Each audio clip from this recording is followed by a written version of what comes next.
وقولوا للناس حسنا، اور کہو لوگوں کے لیے اچھی بات۔ مفسرین اکرام فرماتے ہیں کوئی فرد واحد عام لوگوں کے ساتھ نہ بدی نیکی کر سکتا ہے اور نہ مالی نیکی کر سکتا ہے، ایسے افعال وہ محدود لوگوں کے ساتھ ہی انجام دے سکتا ہے۔ مثلا والدین کی خدمت مالی اور بدنی دونوں طریقوں سے کر سکتا ہے۔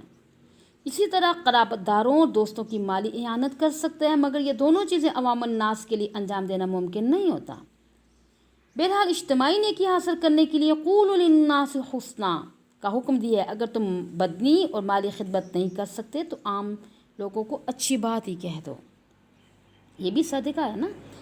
اچھی بات کرنے کے مختلف طریقے ہیں۔ مثلا حضور صلی اللہ علیہ وسلم فرماتے ہیں جب آپس میں ملو تو ایک دوسرے کو سلام کرو، پھر اچھا مسلمان وہ ہے جو سلام کرنے میں پہل کرتے ہیں۔ علی من عرفت ومن لم تعرف، جس کو پہچانتے اس کو بھی سلام کرو، جس کو نہیں پہچانتے اس کو بھی سلام کرو۔ بخاری شریف اور مسلم شریف کی روایتوں میں آتا ہے کہ سلام جو ہے یہ من خیر، یعنی خصال الایمان او خال الاسلام، ایمان کی بہترین خصلتوں میں سے ہے، کہ یا فرمایا کہ اسلام کی بہترین خصلتوں میں سے ہے۔ سلام کرنے کی حکمت نبی اکرم صلی اللہ علیہ وسلم نے بیان فرمائی کہ ایسا کرنے سے محبت بڑھتی ہے اور اس کے نتیجے میں اللہ تعالیٰ تمہیں جنت میں مقام عطا کرے گا۔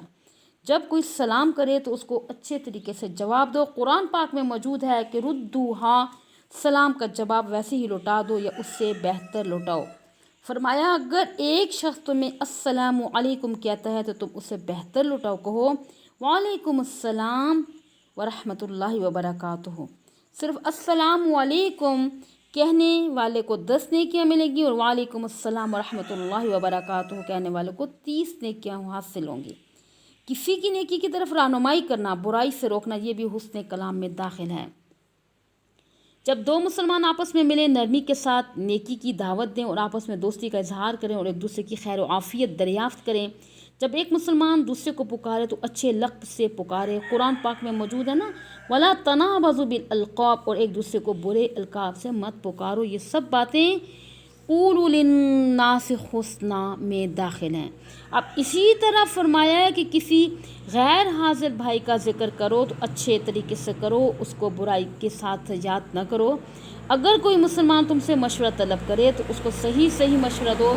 حضور صلی اللہ علیہ وسلم کا فرمان ہے کہ المستشار و مؤتمن، جس سے مشورہ طلب کیا جائے گا کہ مؤتمن وہ امین سمجھا جاتا ہے، اگر وہ غلط مشورہ دے گا تو خائن متصور ہوگا۔ اگر کسی کو دیکھو وہ نادانستہ طور پہ منکرات میں پڑا ہوا ہے تو اسے حسن اخلاق کے ساتھ روکنے کی کوشش کرو، مگر اس سلسلے میں سختی نہیں کرنی چاہیے۔ مفسرین اکرام بیان فرماتے ہیں کہ سختی اور نرمی دونوں اپنے اپنے مقام پر رواں ہیں۔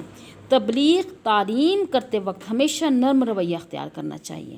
قرآن پاک کا مطالعہ کیجئے کہ جب اللہ تعالیٰ نے حضرت موسیٰ علیہ السلام، حضرت ہارون علیہ السلام کو فرعون کی طرف تبلیغ کے لیے بھیجا نا، تو فرمایا کہ فَقُولَا لَهُ قَوْلًا لَيِّنًا، اس سے نرم لہجے میں بات کرنا، لَعَلَّهُ يَتَذَكَّرُ أَوْ يَخْشَىٰ، شاید کہ وہ نصیحت پکڑے یا اس کے دل میں خوف پیدا ہو جائے۔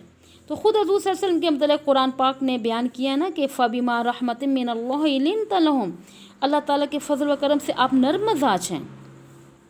وَلَوْ كُنْتَ فَظًّا غَلِيظَ الْقَلْبِ، اگر آپ سخت مزاج ہوتے تو لَانفَضُّوا مِنْ حَوْلِكَ، تو یہ لوگ آپ کے ارد گرد سے پھر جاتے، کیونکہ سخت مزاج شخص سے لوگ دور رہنا پسند کرتے ہیں۔ مقصد یہ ہے کہ اللہ تعالیٰ نے اپنی مہربانی سے آپ کو نرم مزاج بنایا، آپ کو حسن کلام کی توفیق بخشی، اسی طرح لوگوں کو آپ کے گرد جمع کیا ہے۔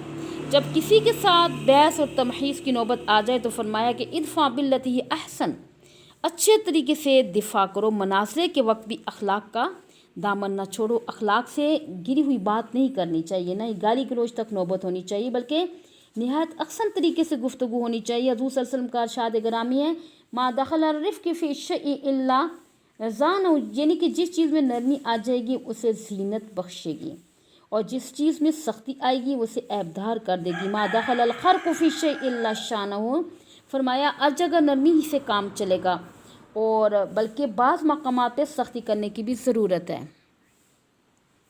مثلا تعزیر کے طور پہ سزا مطلوب ہو، جہاد میں کفار سے مقابلہ ہو تو وہاں سختی کرنی چاہیے۔ اب اسی لیے اللہ تعالیٰ نے نبی اکرم صلی اللہ علیہ وسلم کو حکم دیا نا کہ جاہد الکفار والمنافقین، آپ کافروں کے ساتھ جہاد کریں، وغلظ علیہم، اور ان پہ سختی کریں۔ اب کفار کے ساتھ جہاں تلوار کے ذریعے ہوگا تو منافقوں کے ساتھ زبانی طور پر، تو یعنی ان کے نفاق کو کھول کر بیان کریں تاکہ دوسرے مسلمان ان سے بچ سکیں۔ یہ دونوں طریقے کیا ہیں؟ سختی کے آتے ہیں جی۔ یہاں یہ امر بھی قابل ذکر ہے نا، نرمی ملحوظ رکھتے ہوئے شریعت کے حدود کا بھی خیال رکھنا چاہیے، یعنی نرمی بھی اس وقت تک گوارا ہوگی جب تک شریعت کے حدود کے اندر ہو۔ اگر ایسی نرمی برتنے سے شریعت کی اتباع میں فرق آتا ہو تو ایسی نرمی جائز نہیں ہے۔ اگر ایسا کرنے لگ جائیں تو شریعت کے احکام پہ عمل ناممکن ہو جائے گا۔ ایسی نرمی جس سے دین میں یعنی کہ کچھ شک و شبہ پیدا ہوتا ہو تو پھر وہ حرام ہے۔ امام محمد باقر رحمہ اللہ تعالیٰ فرماتے ہیں کہ قولوا للناس حسنا کا معنی یہ کرتے ہیں کہ لوگوں سے اچھی بات کہو جو تمہیں خود بھی پسند ہو، یعنی جو خود پسند نہیں کرتے وہ بات دوسروں کو کیوں کہتے؟ فرماتے ہیں اچھی بات میں دعوت اللہ، دعوت توحید، امر بالمعروف نہی عن المنکر شامل ہے۔ قرآن پاک میں ارشاد ہے وَمَنْ أَحْسَنُ قَوْلًا مِّمَّنْ دَعَا إِلَى اللَّهِ وَعَمِلَ صَالِحًا وَقَالَ إِنَّنِي مِنَ الْمُسْلِمِينَ۔ اس سے اچھی بات کیا ہو سکتی ہے جو لوگوں کو اللہ تعالیٰ کی طرف دعوت دیتا ہے، خود نیک عمل کرتا ہے اور زبان سے یوں کہتا ہے کہ اللہ تعالیٰ کا مطیع اور فرما بردار ہوں، گویا یہ سب سے اچھی بات ہے۔ اس کو فرمایا قولوا للناس حسنا۔